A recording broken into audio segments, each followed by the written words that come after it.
Thanks, buddy. Hey, diddle diddle. The median is in the middle. You add and divide for the mean. The mode is the number that shows up the most, and the range is the difference between. That is going to be an important poem for us this week, as we are going to be working on the mean, the median, the mode, and the range. The one I'm going to focus on today is the mean. The mean takes the most time to find because you have to, well, what does it say to do? You add and divide for the mean.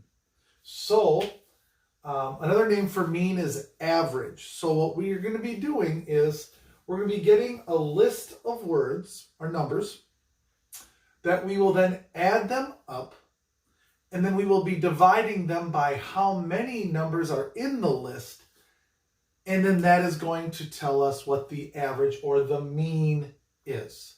Okay? Mean is the one that takes the most time.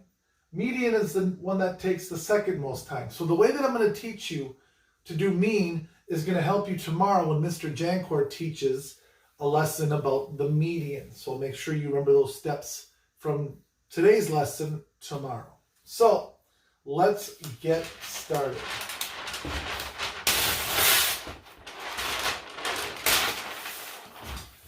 Okay, the first list of numbers we're going to go with is, let's go, 6, 7, 4, 7, 8, and 4. Okay, now normally we would teach you how to do all these steps, say in a lesson, where we can find our mode is the number that shows up the most, 4 and 7. The range is the highest number minus the lowest number. So 8 minus 4 would be 4. So those are the other ones that we're going to be working on later this week. But for the mean today, for the average, I need to figure out what my total is for these numbers here. Okay? The way to do that is to list the numbers from highest to lowest. You'll want to do it that way to help make it easier for when you do your median tomorrow, and we have to add them all up anyway. So highest number is 8. Then I have a 7. Then another 7. Then a 6. And then 2 4s. So what I'm going to do with all these numbers, it says you add and divide for the mean. So I'm going to add all these numbers up, okay? 8 plus 7, we get 15. Plus 7 more is 22. Plus 6 more is 28. Plus 4 more is 32. Plus 4 more is 36, okay? So here is my total for when I add the numbers in my list. I get 36. As the poem said, it said that we add and divide for the mean. So I added already. I got my 36. And now the next step is to divide. And I have to divide by how many numbers are in the list. 1, 2, 3, 4, 5, 6. There are 6 numbers in the list. So I divide my total by how many numbers were in the list. Okay? 36 divided by 6, one of our basic facts that we've done this year, that answer is 6. And so for this particular problem, my mean equals 6. Okay? So that's how we do that. We simply list the numbers from greatest to least, then I add those numbers up, and then I divide it by how many numbers are in the list. Okay, let's do another list of numbers here. We'll make it a little more challenging this time. I did the IXL assignment as well, and the problems were mainly 1 and 2 digits, and then later on they do a few 3-digit ones for a challenge, but the steps are still the same.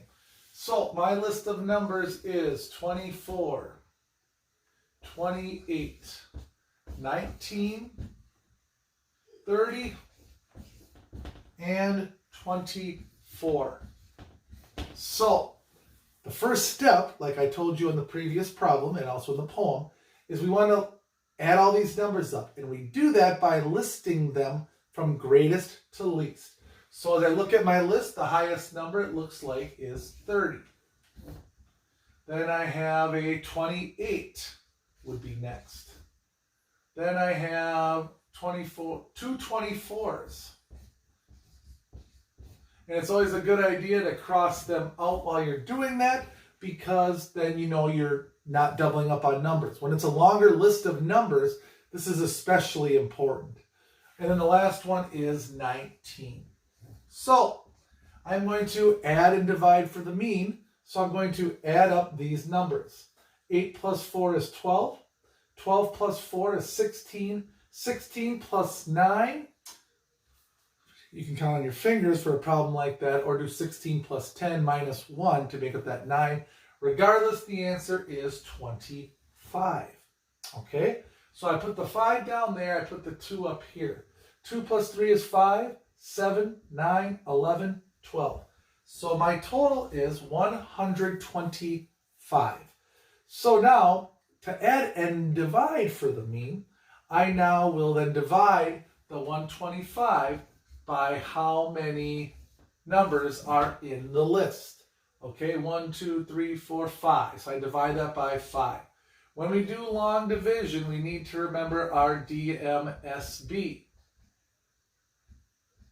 Okay, so first step is to divide. Does 5 go into 1? The answer there is no. Does 5 go into 12? That answer is yes. So it goes into there 2 times. So now I take my 2 times 5 and I get 10. Subtract that. 12 minus 10 is 2. After subtract, the next step is to bring down. So I bring the 5 down next to the 2. Now I start it all over again. 5 into 25 is 5 times. 5 times 5 is 25. There is no remainder. When you're doing the mean, there will not be a remainder. If you get a remainder, it means you either added or divided incorrectly, because that gets into decimals and we're not doing that. So every time you add and divide, it should be a number that you can divide evenly. There should be no remainder. So here it is, my answer right here. So for this particular number, or list of numbers, my mean would be 25. So when you do your IXL assignment tomorrow, you are definitely going to want to have a piece of paper. Doesn't have to be this big, obviously. You're going to have a piece of paper next to you so you can write out those problems, add them, and then divide them. So this is how we do mean. Thank you very much. This has been Mr. Teets teaching you about mean. I miss all of you. Have a great rest of your day, and let your teacher know if you have any questions. Thank you.